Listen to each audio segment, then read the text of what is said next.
Okay, team, welcome to week 12. We've made it to the last week of our political economy course. This is a very significant week for our course content because we have, throughout the entirety of our international political economy course, been tracking the evolution of the global political economy.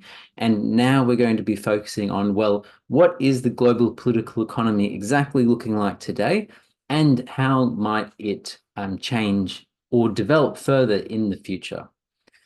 So this is obviously a very important topic and also one that a lot of other courses don't usually get to. So typically the story of neoliberalism ends with the post-Washington consensus.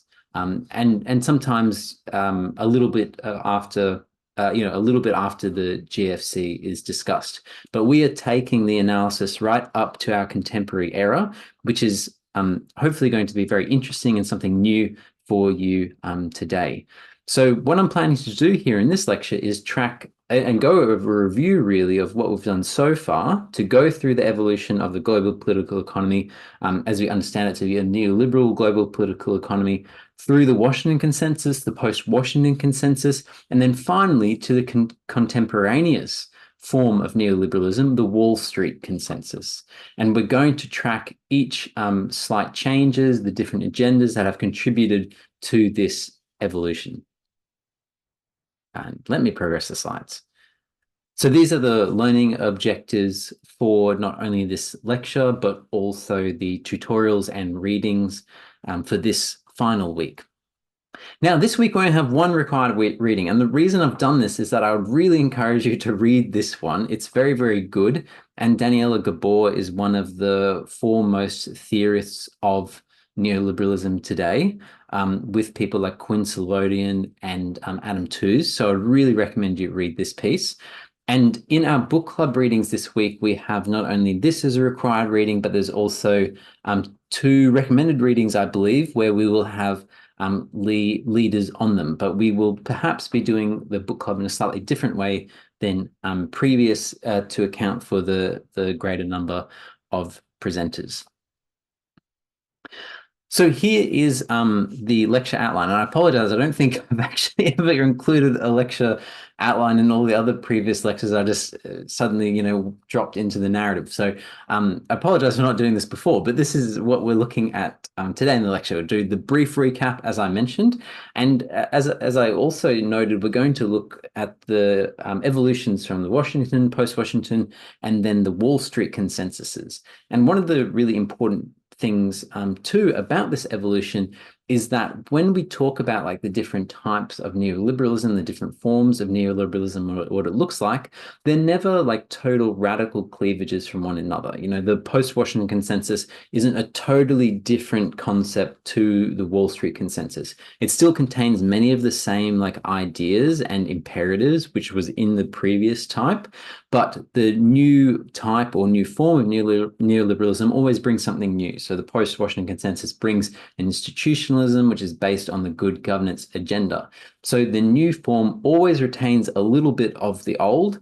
And again, the post-Washington consensus still has that, impetus for liberalization, the focus on relatively open markets that the Washington consensus had, but it also brings in new components. And now in the kind of in the ideas of Friedrich Hegel, one of the very famous older European philosopher who's been very important for informing a lot of critical political economy work, especially that of Marx and Marxism.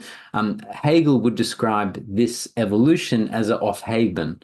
Yeah, I probably haven't pronounced that right because I'm not German, but an Aufheben where the evolution or the new form of something always retains something of the old. And the easiest way you think about this is that, if you have a seed and it grows into a tree, the tree still retains elements of the seed, whether it's the DNA or the very, small molecular stuff. And then when the fruit grows from the tree, it also equally retains part of the tree in itself. So each sequential stage also contains a little bit of the old. So this is called an Aufheben in German. So this is going to be our first recap. And then we're going to get to the latest itineration of the form of neoliberal capitalism with us today, which we'll designate as the Wall Street consensus. And we'll explore in some detail exactly what this means, what involves and how it's both different and similar to previous forms. And then finally, we'll have a look at, well, where has this new doctrine been applied? I'll note briefly on how it has shaped approaches to the green transition as well as financing during conflict as well. So during this tracking of the evolution of neoliberalism, we'll also be closely following the very important institutions which have actually applied neoliberal policies and ideas throughout the world, and especially in development, our favorite institutions of the World Bank and the International Monetary Fund. So we'll be following these international financial institutions through this history to then, understand neoliberalism, provide that summary I promised, and then jump to the new form of the Wall Street consensus. So let's start with our recap. So our story begins here with the crises of the 1970s, which we addressed in week 5. This decade began with President Nixon unilaterally ending the par value system in 1971, which was the solid basis of the currency exchange established at the end of World War II that was meant to stabilize the global economy. And this was because by the 1960s, the growth of international capital flows made it much harder to properly regulate the economy, which was the overarching goal for most post-World War II Western industrial states that followed some kind of like Keynesian approach to political economy, as we discussed in week 4. And additionally, in prosecuting the Vietnam War, the United States went into a huge deficit of US $30 billion or so, which released a huge glut of US dollars because, everyone was holding this deficit around the world. Everyone had US dollars. And it was unable to, suspend this dollar tsunami on the world. And then when European countries especially demanded that they want gold for their US dollars, because that was the arrangement under the par value system, President Nixon unilaterally ended it and said that, no, we're not going to convert US dollars to gold anymore. And then throughout the 1970s, more crises occurred that rocked the global economy and contributed to accelerating inflationary dynamics, such as increasing labor demands, the exploding cost of oil, balance of payments deficits in the global south. And then in October 1979, to address runaway surging US inflation, the US Federal Reserve Chairman Paul Volcker limited the growth of the US money supply, which sent US interest rates skyrocketing and simultaneously increased the debt of borrowing nations in the global south, which was called the Volcker shock, which we reviewed in week 7. This approach to runaway inflation was part of a broader rise of neoliberal ideology at this time, which centered on monetarism, which was like a school of economic thought promoted at the University of Chicago by prominent thinkers such as Milton Friedman, that posited that the sole responsibility of a central bank such as the US Federal Reserve was to ensure a constant annual rate of growth in the nation's money supply, preferably at a low level of 2 to 3%. And Volcker effectively restricted the money supply at this time and then let interest rates drastically increase. And these global political economy ruptures throughout the 1970s helped give rise to the emerging legitimacy of this ascendant neoclassical economic theory, which is recast as neoliberalism as an integrative project. Much of the popularity of neoclassical supply-sided economics was attributable to the seemingly simple solutions it offered to domestic and international crises, as Keynesian policies became more and more difficult to support. The victory of liberal conservative political forces in the industrial countries during the early 1980s, such as Thatcher and Reagan, also helped popularize and operationalize neoclassical economic policies, which were developed into the integrative kind of ideology and political doctrine of neoliberalism. And there's many forms of neoliberalism and many ways of understanding the concept of neoliberalism. But what I've been really trying to do throughout this course is kind of promote and argue for an understanding of neoliberalism that is really a direct challenge to the rhetorical zeal of free markets and related policies that neoliberals today espouse, but are also associated with the laissez-faire liberalism of the 19th century. And also a type of, I've been trying to argue for a type of neoliberalism that's also equally different to it just being a political project to generate power and wealth for elites, as someone like David Harvey might argue in more detail. So my particular argument around neoliberalism, which is taken from the latest research on neoliberalism by people like Adam Tooze, Daniela Gabor, and especially by Quinn Slobodian, who's a fantastic historian whose book Globalist goes through this kind of manner of neoliberalism in a lot of detail, is that the central figures in the intellectual evolution of neoliberalism were those of the so-called Geneva School of neoliberalism that began to meet and theorize together in the 1930s, including Ludwig von Mises, Friedrich Hayek, Wilhelm Röpke, and Gottfried Haberler, who had moved to Geneva, which is the home of the League of Nations, prior to World War II. What marked the Geneva school of neoliberalism was a collective intellectual crisis at the time. In the face of the Great Depression, these early neoliberal theorists in the 1930s not only came to doubt the predictive power of business cycle research, which was really popular at the time as economists tried to predict the patterns of the business cycle and trying to manage the fluctuations that it engendered. But they came to see the very act of actually enumerating and counting the economy as itself a threat to the order of private property, because they believe that once you conceived of the economy as an object, whether it's for the purpose of scientific investigation or policy intervention, then you opened the door to potential changes of the economy. And for them, which was the real horror, the potential for redistributive democratic economic policy. And so their particular demands was first to crush the labor movement at the particular time, and then the next line of defense of private property, and ensure the defense of private property, rather.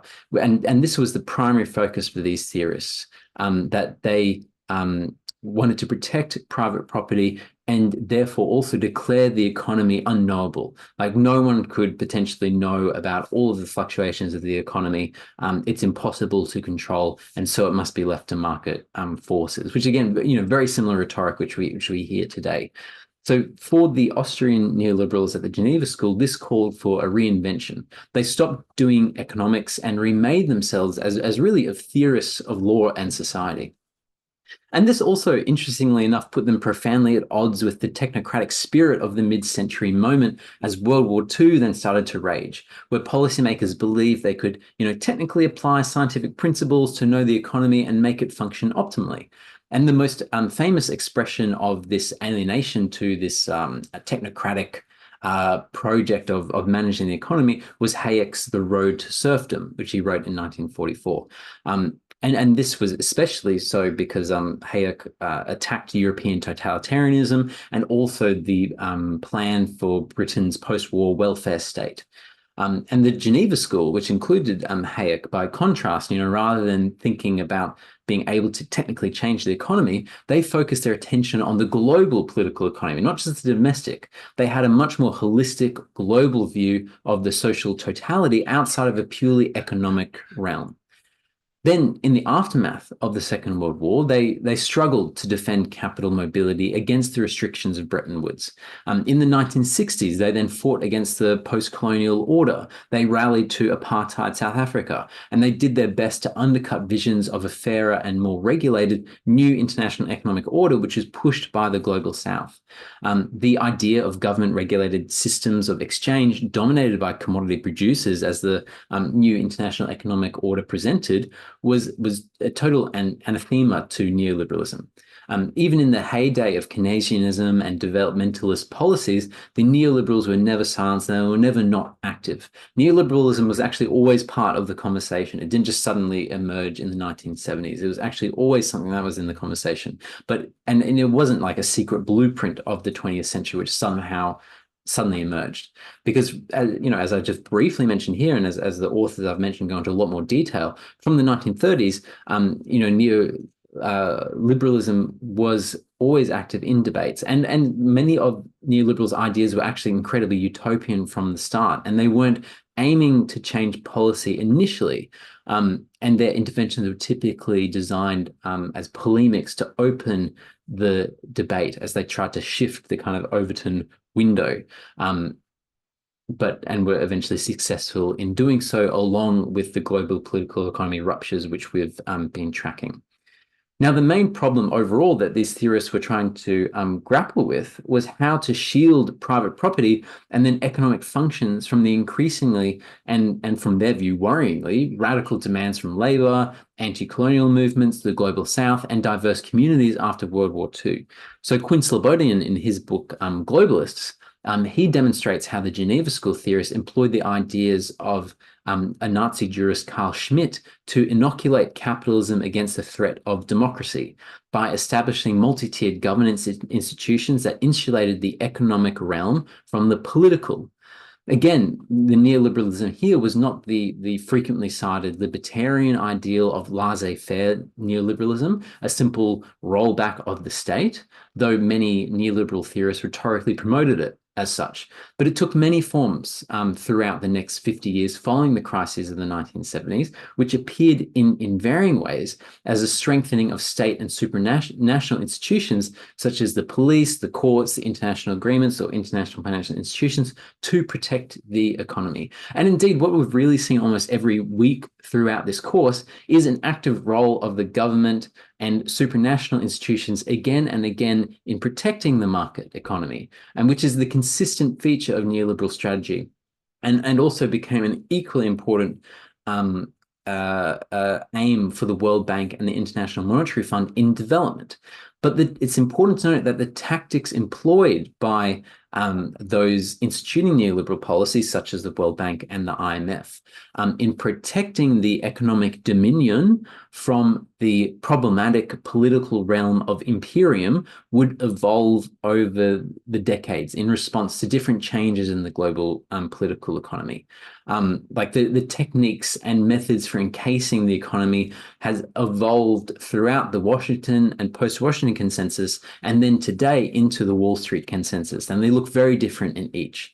For instance, like the initial manner by which the economic dominion was protected from, disruptive political forces throughout the turbulent 1970s and 1980s, which is the era of the Washington Consensus, was predominantly through the harsh structural adjustment programs of the international financial institutions. They applied, harsh discipline and austerity on unruly labor while facilitating private capital accumulation through privatization, marketization, and other policies as we explored in week 5. And the main aim here was to smash the back of labor and oppositional political forces through radical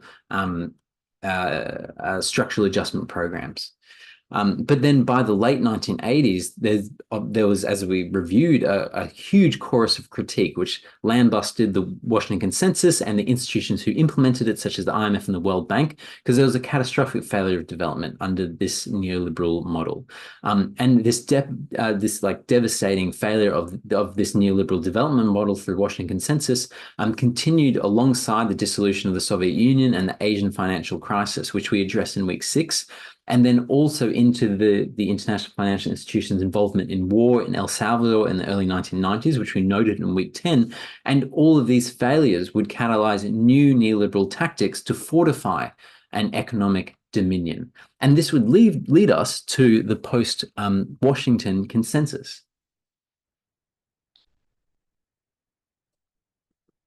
And as we discussed in week 7, it was the good governance agenda that had emerged at this time at the vital development institutions of like the World Bank, especially. And there was a report in the early 1990s, as we discussed as well, at the World Bank that advocated the necessity for bank programs to improve governance in African society, which engendered some kind of, reintroduction of the state back into development thinking to create and transform institutions that are required for a neoliberal market economy, away from the pure so-called free market policies of the Washington Consensus.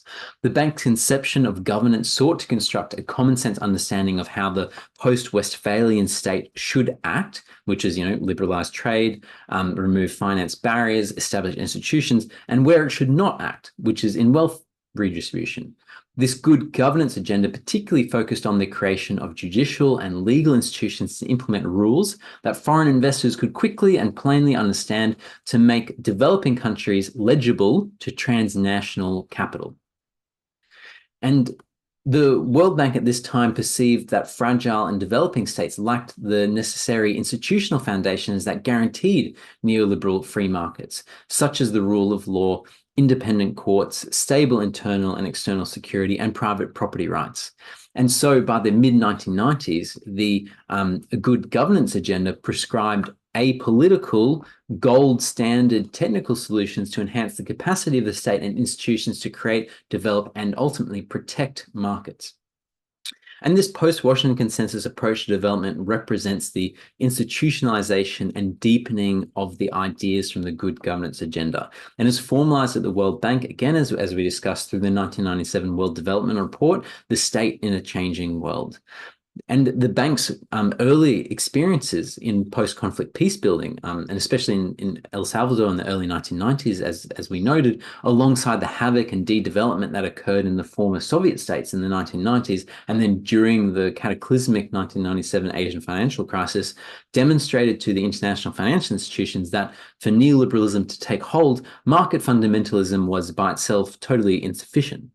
Now, the influence of the new bank president at this time, the general legal counsel of the bank, and then the chief economist, Joseph Stiglitz, at the World Bank furthered the hegemony and developing hegemony of the good governance institutionalist approach to development at this time, formalized in the 1997 World Development Report. And the chief economist, Stiglitz, who was a highly influential economist, was especially important in transitioning the World Bank from Washington Consensus reforms towards post-Washington Consensus system-wide transformations, which sought to construct an institutional basis of protecting the market dominion in development.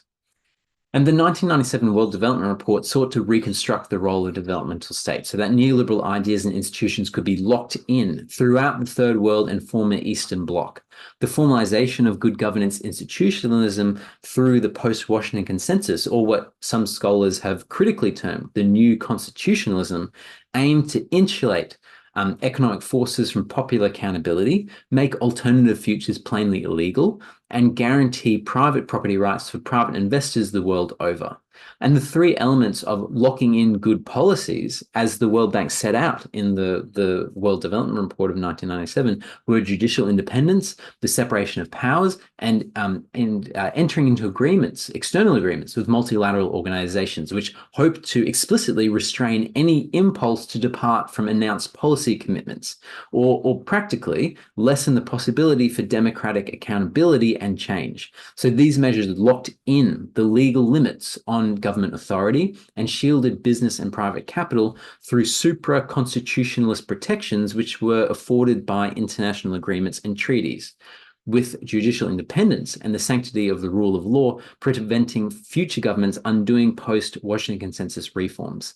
And then fiscal consolidation, macroeconomic stability, which was assured by strict inflation targeting regimes of newly independent central banks, which was supervised by the IMF, were also vital to ensure the predictability in the value of capital within this particular paradigm.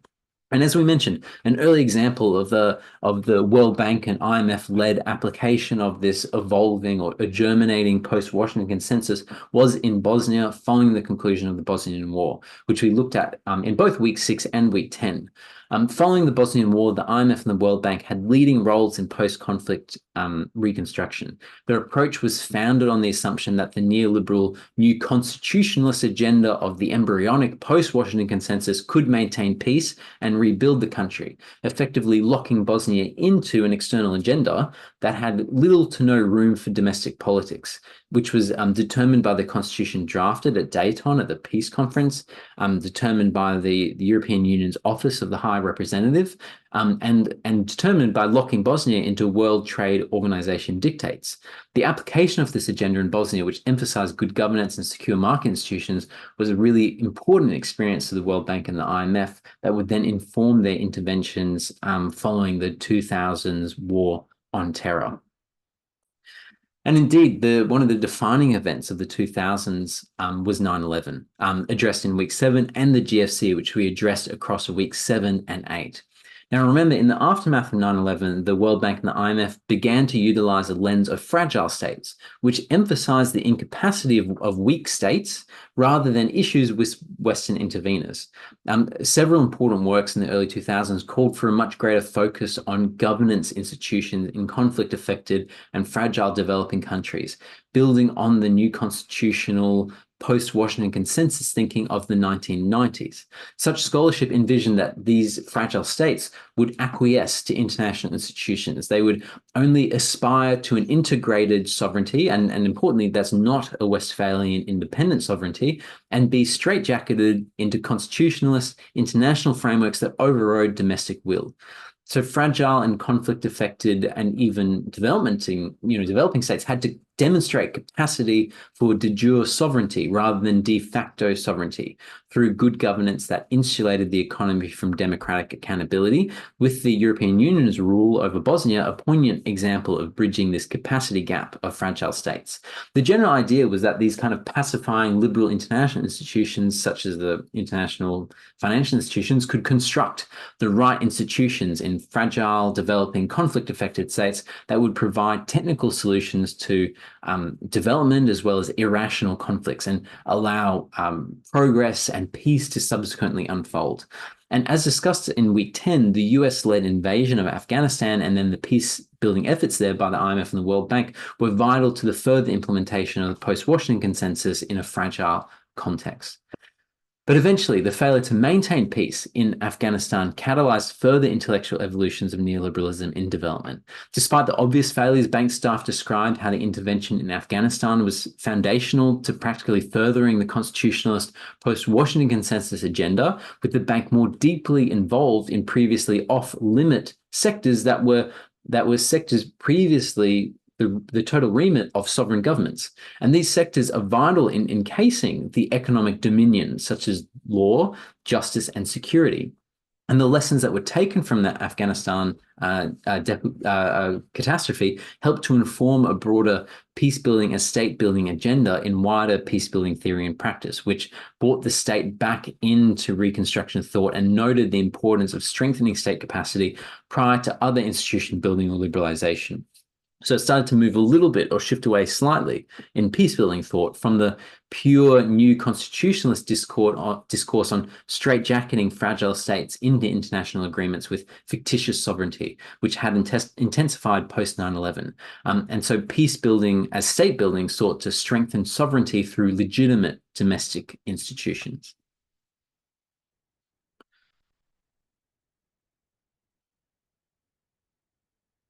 Now, in regards to, I progressed a slide too earlier. In regards to the global financial crisis, this was a seismic event and a really important one for the World Bank and the IMF. And as we noted in week 7 and 8, both the IMF and the World Bank had appeared maligned and seemingly irrelevant through much of the early 2000s. But the Bretton Woods sisters made a stunning comeback following this global crisis. In response to the GFC, the G20 tripled the IMF's resource base to US $750 billion, and the fund subsequently doubled countries' access to its lending arrangements.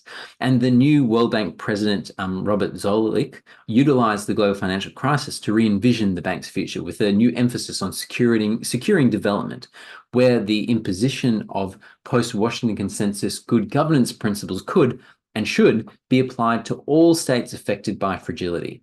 Zoellick, the World Bank president, emphasized state legitimacy, the rule of law, economic stability, and in the very new development, crowding in the private sector. So crowding in the private sector. Private capital, which had become extremely visible in Afghanistan as Western corporations won reconstruction contracts, would become central to the IMF and the World Bank's approaches to development and peace building, even more than before, to become a central agent of development and peace. And additionally, the global financial crisis provided an opening for the World Bank, especially, to expand into a provision of what's called global public goods.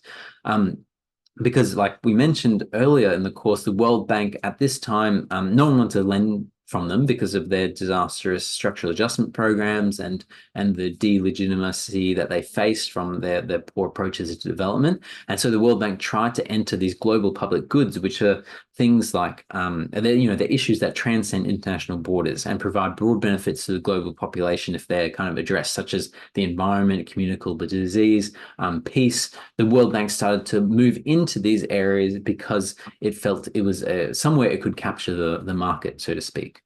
So the ascendancy of the IMF and the World Bank once again in global affairs coincided with the next evolution of their approach to development, with a turn to risk governance. The failures of the international intervention in Afghanistan, the collapsing world economy during the global financial crisis, and exploding popular rebellions across the Middle East created a crisis by the early 2010s in contemporary development thought. Institutions such as the World Bank were confounded by the cracks appearing in the global economic order, wondering aloud, like, how on earth could countries face explosions of popular grievance, even if they had, recent histories of high growth. General rhetorical models of peace, prosperity, economic growth, and development through neoliberalism were tarnished at this time, with economic growth also existing alongside worsening poverty and inequality throughout much of the world. This global context would stimulate further transformations in the World Bank and the IMF's approach to development. Now, the 2011 World Development Report, called Conflict, Security and Development, formulated a vision for the World Bank that furthered their involvement in security, peace building, and justice, which were as well as furthering important tenets of the post-Washington Consensus through a more concrete elaboration of an involving risk management approach, which increasingly integrated the private sector into development. The global fractures and crises that had proliferated since the early 2000s provided this kind of impetus to transition from the post-Washington Consensus to a new evolving order of governance defined by risk. And this is also, just a note here, this is where we left our discussion on the evolution of neoliberalism at the end of part 2 of our course.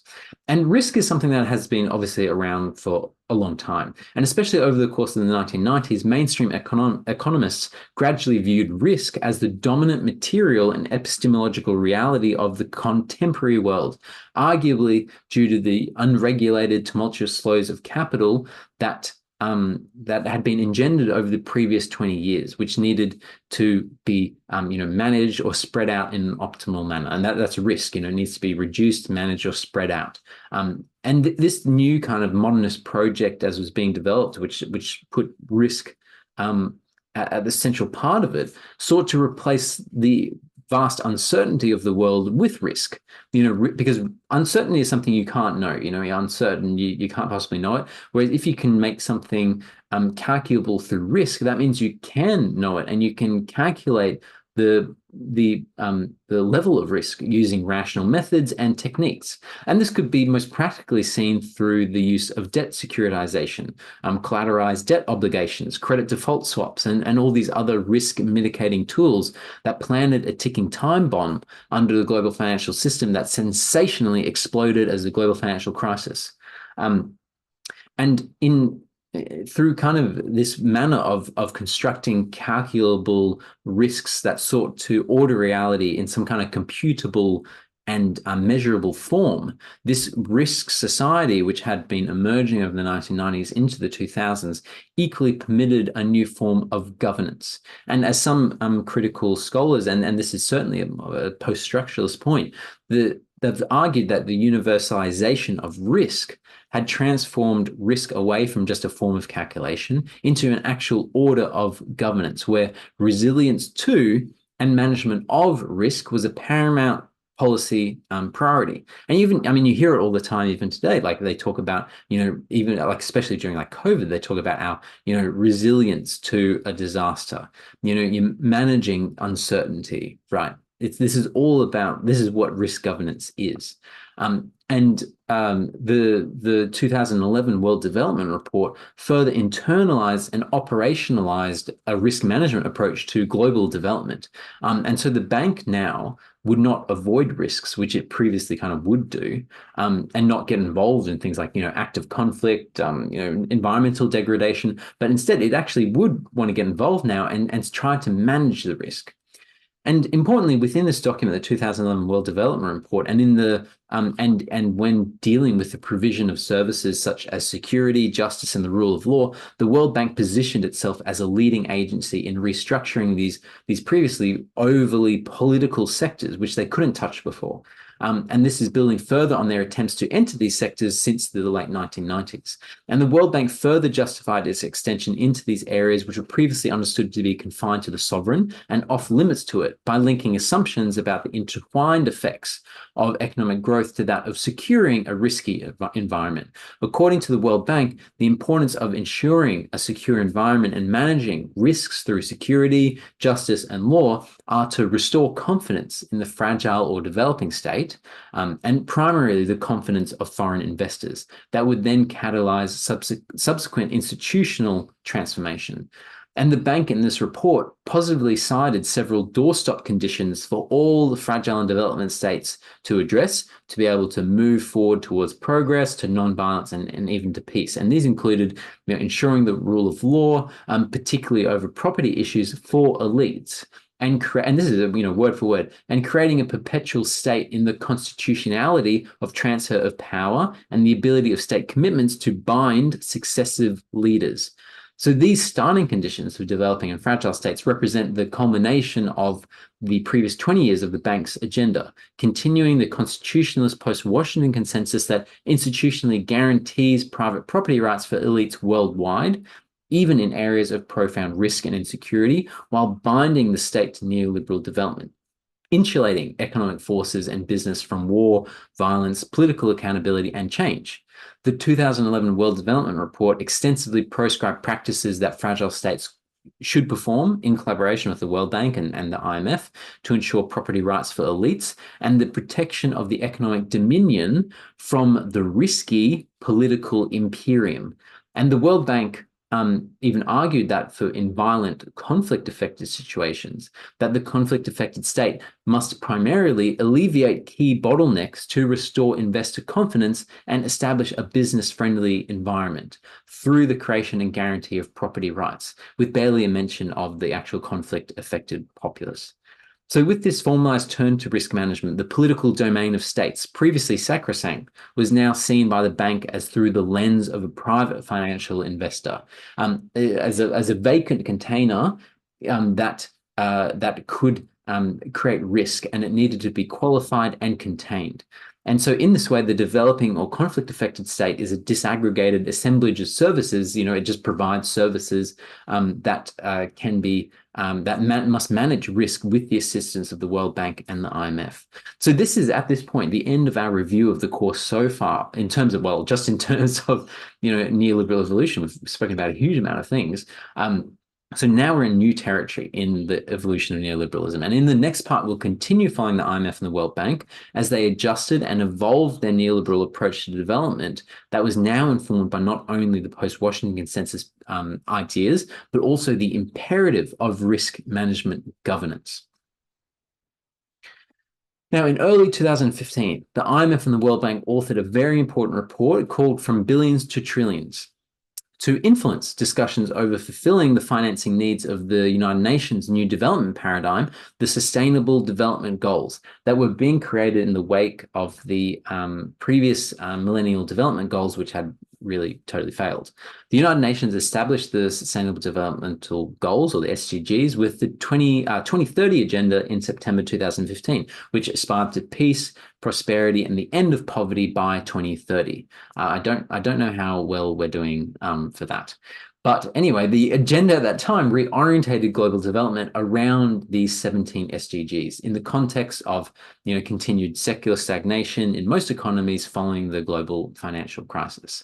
Now, in From Billions to Trillions, this document that IFI's authored, they demanded a paradigm shift on how development will be financed, primarily to unlock, leverage, and catalyze private flows from advanced and major emerging economies. And they argued that the largest pool of development funds would come only from the private sector. And the IMF and the World Bank were keenly aware that institutional investors, such as pension funds and asset managers, had grown tremendously in power and resources since the global financial crisis, with over $100 trillion under management in these institutional investors. And the IMF and the World Bank argued that such sources of private capital could drive development if it was leveraged and directed to development contexts. So from billions to trillions contended that private capital could finance the Sustainable Development Goals through bankable projects, which the IMF and World Bank argued could not be pursued by weakened states and dwindling public resources and minimal public money. And quite ironically, the IMF and the World Bank, who are leading this narrative, didn't critically reflect at all on their decades-long role in totally gutting the state and weakening the public sector through deregulation, privatization, tax cuts, and austerity. And they created the hollowed-out states across the world in the first place, and really constituting a vicious cycle, the continued failure of the state to provide for citizens and then meet the Sustainable Development Goals because of the total gutting of the public sphere through the decades-long Washington and post-Washington consensus, was used by the World Bank and the IMF to further argue for the necessity of private capital in development. And remember that the focus on private capital during development is an important factor of neoliberal approaches to development that evolved after 2010 especially, which we'll also come back to in more detail soon. And so the public sector's role in effective development was circumscribed to just encourage private investment. So the public sector, the government and so forth, their role now in development was just encourage the private sector, mainly through decreasing perceived risk and ensure increased anticipated returns for private investors. Now, to operationalize and actually make these ideas contained in from billions to trillions a reality, the World Bank not only advocated the continuing relevance of post-Washington consensus institutionalist reforms, but importantly sought to manage risk by intervening at the lower or project level to protect investments by private capital in developing, fragile, or conflict-affected contexts specifically. This included through the use of tools such as blended finance, which uses development assistance or public money to make projects sufficiently profitable to attract private investment. And this included, subsidies for the private business, imposition of user fees, public-private partnerships, risk-sharing instruments, or guarantees to the private sector, which were effectively new tactics based on the World Bank's evolving risk management paradigm. And many of you might be familiar with some of these approaches, especially big private public partnership infrastructure builds, which we have many of in Melbourne. So it's not just, so-called developing contexts, it's throughout the world they've become incredibly popular. And the purpose of these is to transfer the risk of these investments to the public purse, while promising to the private investors that they will be guaranteed a certain level of profit, usually for a certain period of time. So these major shifts in development thinking, which focused on reducing the risks of private investors in development contexts, reverberated across international forums and quickly became hegemonic through the pioneering work by the World Bank alongside other multilateral development banks, especially the IMF, and the uptake of the agenda by the G20, really importantly. And the G20 adopted this agenda through the principles on crowding in private sector finance, known as the Hamburg Principles. The Hamburg Principles called for the creation of investor-friendly environments across developing contexts, aided by the IMF and the World Bank, through creating a pipeline of commercially viable bankable projects with a specific focus on infrastructure. In this emerging paradigm, developing country governments were given an important role in creating an ideal, minimal risk environment as the state was once again brought back into development, but as a handmaiden for private sector solutions. This, what we call a de-risking paradigm, was firmly on the ascendancy in development thought, as the treasurer of the World Bank at this time excitedly proclaimed that we can de-risk your project, we can de-risk a country, we can make you feel comfortable, as he exclaimed to private investors. So the World Bank consolidated these related concepts pursued by the G20 and other development authorities under the broader paradigm then, following a couple of years in 2017, of maximizing finance for development. And this was proclaimed at its 2017 annual meeting, which systematized the IMF and the World Bank's collective strategy to crowd in private sector finance for development through de-risking tactics. Now, this is where it then gets important, because this IMF and World Bank de-risking agenda within the From Billions to Trillions document for the 2015 SDGs, and then in the 2017 Maximizing Finance for Development paradigm, represented a continuing evolution in our broader neoliberal development towards a Wall Street consensus. And as Daniela Gabor describes in your reading this week, the Wall Street consensus seeks to include global finance as a catalytic development partner and de-risk investment for private capital in developing, unstable, or conflict contexts, reframed by the language of the Sustainable Development Goals. And compared to the previous post-Washington consensus and its kind of like hesitant reintroduction of the state after the catastrophes of Afghanistan, for example, in the Wall Street consensus paradigm, the focus shifts away from the state, constructing these institutions and governance apparatuses in the post-Washington consensus to the state, as I mentioned, becoming a handmaiden for private finance. And as put directly by World Bank staff, the aim is to professionalize and depoliticize state ownership and intimately involve the state in the protection of the economic dominion or the market. So the de-risking paradigm of the Wall Street consensus is not simply the drive to manage risk through calculation and rational distribution, as we examined in the 2011 World Development Report, but it's a political project that actively guarantees the profit of private capital in all development contexts, and especially in the face of radical, unmediated, and incalculable uncertainty in unknowable development contexts, unpredictable ecological conditions, and the unparalleled violence of war. The objective of the Wall Street consensus in our age of institutional investors and asset managers is to attract the growing portfolio glut of trillions of dollars and crowd in private capital to developing contexts by creating assured conditions for private accumulation, guaranteed profits, and the political protection of finance capitalism for eternity, whether against climate justice movements, class, gender, or racial demands, or even war. And this agenda is the common thread that has appeared throughout the post-2015 development initiatives, through the IMF and the World Bank's From Billions to Trillions paradigm, the United Nations Sustainable Development Goals, the World Bank's Maximizing Finance for Development, and the G20's Hamburg Principles. And one of the dominant themes expressed throughout the international financial institutions development approaches under this maximizing finance for development, or as we might call it, the Wall Street consensus paradigm, is the overwhelming focus on private capital.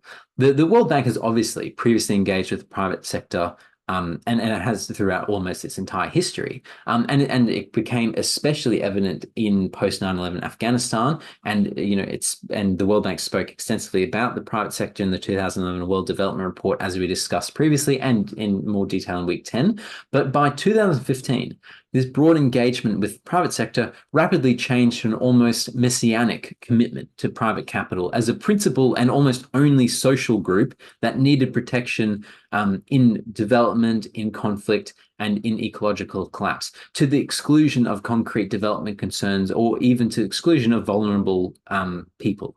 And this was not just the imposition of good governance imperative to construct a constitutionalist institutional framework for economic growth, as in the post-Washington consensus, but an explicit subjugation of the public sector to the intransigency of private capital by taking over the risks from private capital, by subsidizing private projects and guarantee investors profit during profound instability. And leading the application of this paradigm, the World Bank now tasks the developing or fragile or conflict-affected state with funding infrastructure and services during war and development and fragility, not for the people who are in developing context or conflict context, but to ensure a strong enabling environment for the private sector.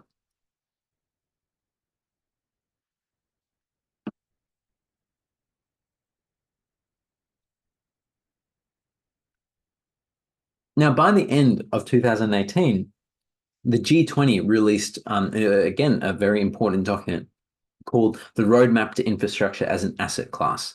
And this demanded innovative mechanisms to continue this crowding in of private capital, and especially for infrastructure development, especially from institutional investors. The G20's roadmap here aimed to promote infrastructure as an attractive, investable asset for global finance, prescribing contractual standardization, local markets of debt financing, and risk mitigation instruments for investors.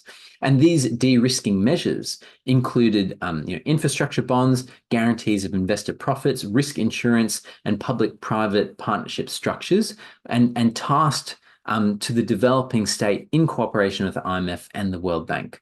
And the World Bank here, in this focus on infrastructure, basically promoted to the developing state that it had to try to ensure a supply of de-risked, bankable infrastructure projects, through the use of blended finance, concessions, public-private partnerships.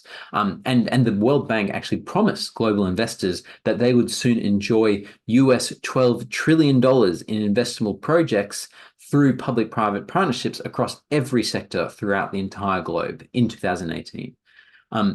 Now I mean, again, like, you see this infrastructure push everywhere in Australia. Like the main thing that governments seem to be doing here is subsidizing private capital through public-private partnerships, which you see giant infrastructure builds, which are ostensibly for services for people, but often come as well with high user fees. They come with guarantees, with protections for the private sector partner in these public-private partnerships. And the development outcomes of this contemporary infrastructure push alongside these public-private partnerships and other blended finance de-risking instruments appear actually to be very underwhelming. And prior to this newfound feather for these public-private partnerships and these infrastructure projects, a 2012 study demonstrated little evidence for any positive development outcomes from public-private partnerships previously, while the World Bank faced constant scandal for their support of what was called white elephants, which are projects that basically do not meet any development expectations or actively cause harm. And more recent reviews have been just as disappointing. A 2018 analysis of 10 public-private partnerships across 4 continents highlighted that half had negative impacts on the poor, with the World Bank being regularly sued by impoverished communities who are negatively affected by infrastructure projects. And I mean, if any of our law students are interested, most prominently in the case of JAM versus IFC. The IFC, the International Financial Corporation, is a subset of the World Bank.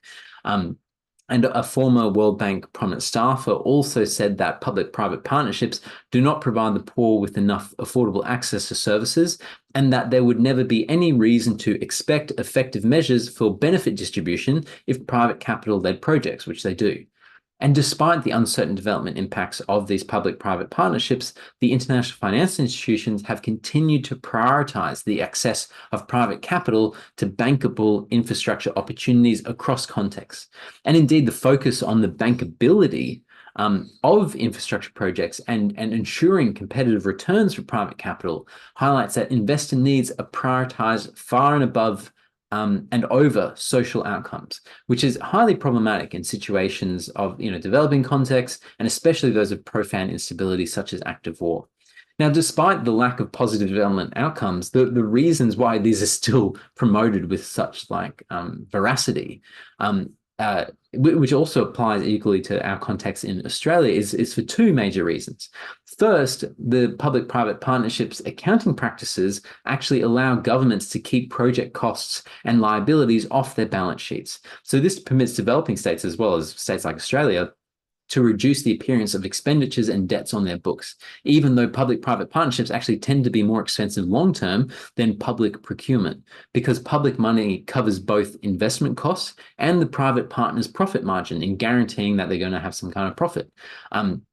And as described by the CEO of the International Financial Corporation, which is the private arm of the World Bank, ministers of finance around the world see public-private partnerships as a way to not put more public debt on the books, so they like it.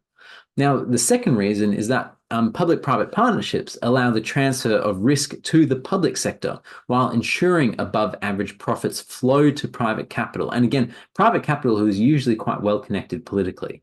as per the de-risking Wall Street consensus agenda. And so when there's any kind of disruptions, typically in these public-private partnerships, there's unforeseen climactic or violent events occur, or delays, the sector typically absorbs the losses, because the institutional and financial investors that are in these projects are systematically important to neoliberalism and capitalism broadly, and even politically and more broadly economically, to the continued functioning of the global economy. Their balance sheets are supported through risk shifting to the public sector, which is another manner by which this new neoliberal agenda protects the economic dominion against the political imperium through this Wall Street consensus. Now, 2020 was a landmark year for everyone, really, but also for the international financial institutions' approach to development and the deepening of the Wall Street consensus. Now, in February, as the COVID-19 pandemic spread worldwide, as we discussed in week 9, the World Bank released their first formalized strategy into active conflict, the World Bank Group Strategy for Fragility, Conflict and Violence 2020 to 2025. And this, we can just short note this as Strategy 2020 to 2025. This strategy was published following their ramped up engagement in conflict, which we also reviewed in week 10, as the bank finalized nearly 1,000 projects worth nearly $60 billion in violent context since 2010. Conflict-related lending at the World Bank reached between a fifth and a quarter of total bank financing, and the International Development Association, which is the World Bank's development arm, was given nearly US $20 billion just for financing in conflict situations. And this strategy document provided a crucial part of the World Bank's continued turn to providing global public goods like, peace, or climate change and fighting pandemics, which especially beefed up following COVID-19 and the crises of multilateralism that was also instituted, amongst other things, by the Trump administration and other global dynamics. So this strategy formalized the World Bank's commitment to the de-risking agenda, not only in development, but also in active war, de-risking private capital in a violent context to guarantee profit making for investors in war. And the World Bank began this document by emphasizing that the essential point in their engagement in war is to persevere and find windows of opportunity to support conflict-sensitive and sustainable private sector development through financing that de-risks investments with a longer time horizon that is committed to sector-wide regulatory and policy reform. And so the strategy demands the application of Wall Street consensus principles in active war, with bank interventions aimed at restructuring to predominantly improve the business environment and payment systems and de-risk private business through leveraging new tactics. Now, the strategy of 2020 to 2025 was not only a pioneering publication for the World Bank to formalize the Wall Street consensus, but the concurrent COVID-19 pandemic equally presented a not-to-be-missed opportunity for both the World Bank and the IMF to broadly advance their de-risking Wall Street consensus paradigm. And indeed, the de-risking ideas of the Wall Street consensus were integrated throughout the World Bank's global COVID-19 response, which stretched across its relief, restructuring, and recovery phases. The bank, it encouraged affected governments who were affected by the COVID pandemic to mutualize risks, reform underperforming sectors, remove subsidies to their population, and open up competition and provide guarantees and other forms of risk mitigation and credit enhancement for private capital. And importantly, in early March of 2020, the bank directors approved nearly $15 billion of loans through their COVID-19 lending mechanism to assist countries in an emergency response to the virus. But interestingly enough, only $6 billion of this nearly $15 billion was dispersed through the classic kind of arms of the World Bank, which is its development arm, the International Development Association, and its development arm to like mid-range countries, the International Bank for Reconstruction and Development. But most of this nearly $15 billion actually was reserved for the International Finance Corporation, which is the bank's private sector arm. and this is the IFC. The IFC used the funds to support financial intermediaries and private companies that were often owned by huge multinational corporations or themselves international conglomerates who really didn't need the money at this particular time. But over 8 billion of the nearly 15 billion of the World Bank's COVID relief fund went to them. And so by August 2021, over a full year since the start of the pandemic, the World Bank had loaned a total of nearly US $20 billion, with most loans focused at business support and private sector development. As the World Bank then called for countries to orientate their post-COVID development towards public-private partnerships, project development, and mobilizing private solutions. And so most of the bank's COVID response was committed to supporting private capital, as high-level staff at the bank emphasized how the pandemic presented a unique opportunity to mobilize de-risking, blended finance, and other tactics of the Wall Street consensus paradigm.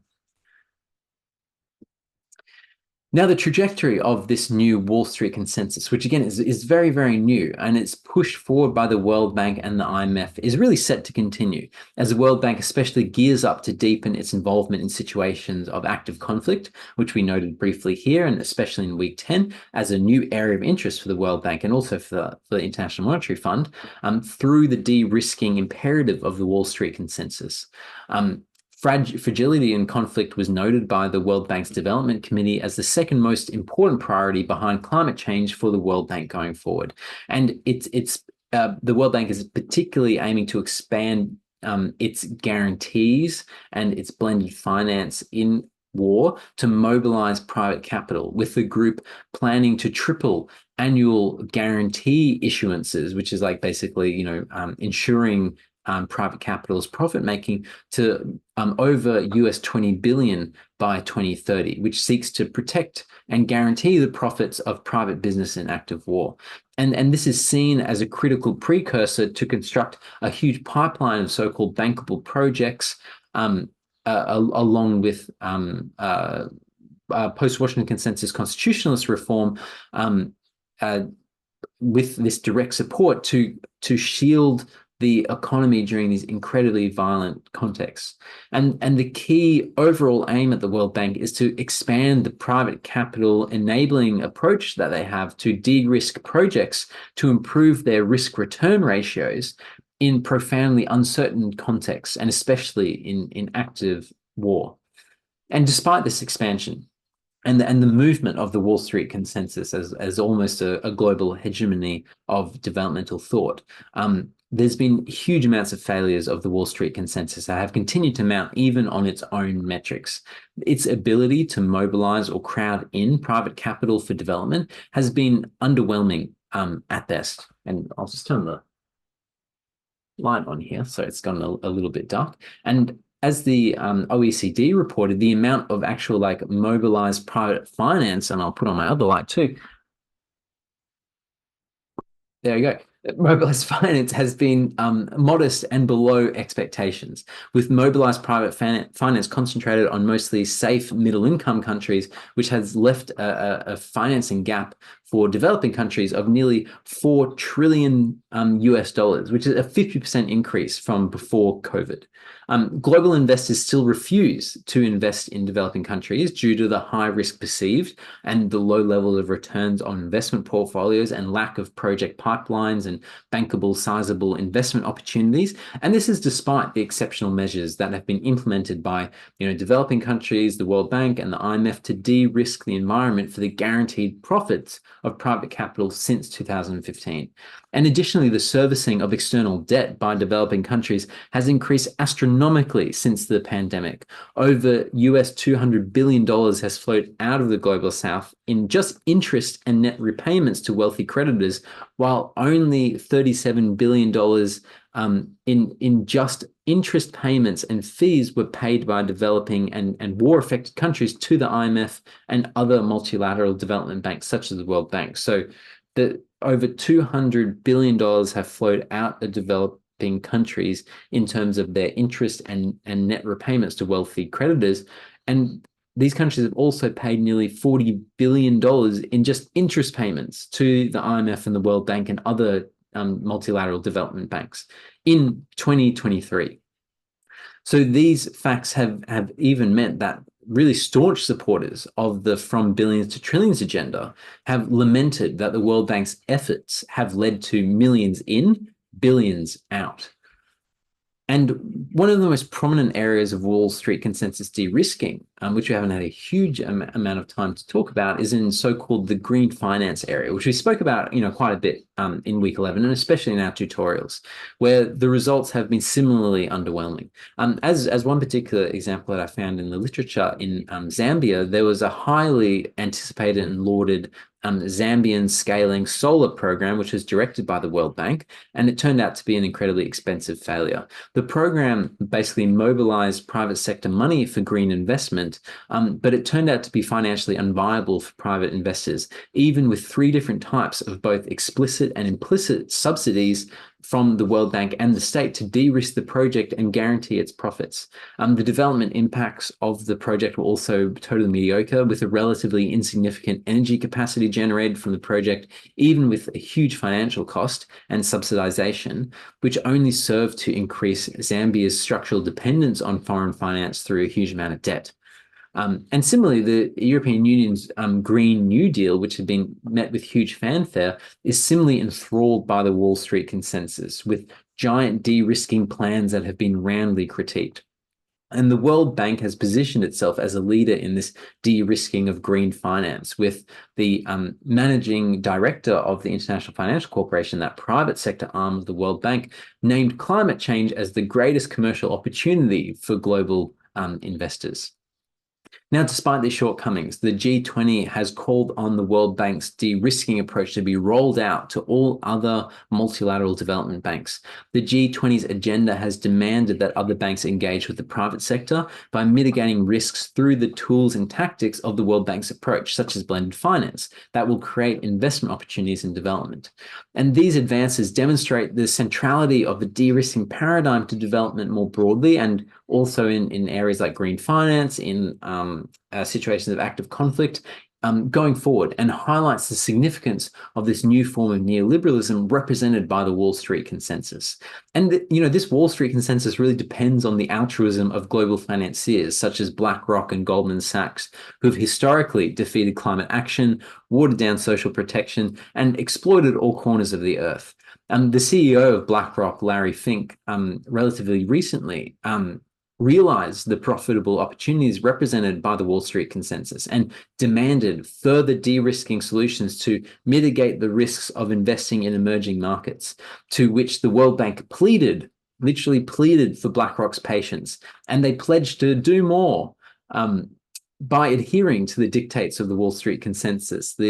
The World Bank and the IMF will arguably never catalyze development based on, satisfying human needs and dignities, a way of developing that addresses continuums of violence that extend from national level economic restructuring and violent wars to households, because this demands a transition to a society with new structures, new power relations, and new freedoms, which don't sow the seeds of further conflict or further deepen the violent circuits of poverty, which further impositions of post-Washington consensus reforms, along with de-risking agendas to make all developing contexts safe for private capital, will continue to do.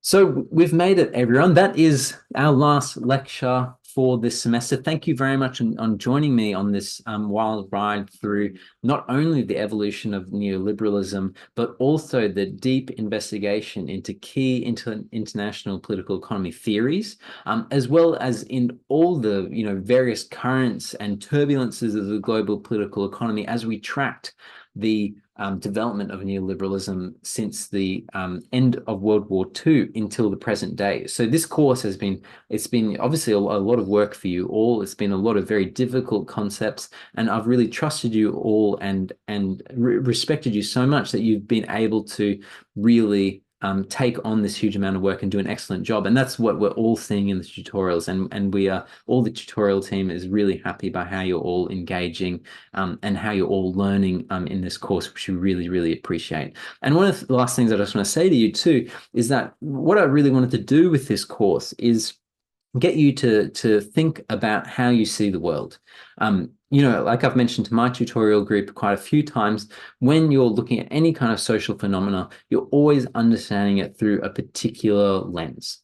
Okay, there's no such thing as an objective or fact-based way that any of us are looking at any particular scenario. Everything is determined by the lenses or the theoretical glasses that we use to understand any particular context. So what I really would like, for everyone to get out of this course, if it's at all possible, is to actually just reflect on that and just reflect, when you have a response to a social phenomenon that you see or some piece of news, and you think of your response and you reflect, well, why am I thinking like that? Like, what theoretical glasses am I wearing at the moment? And then if I take those theoretical glasses off and then put new ones on, will I see something different? And that is what, the really only thing that I'd really like you to take away from this course. And as a political economist, I don't really ask for much. All I want to do is to change the way you think about life. Thank you very much, everyone. And I'll see you in tutorials.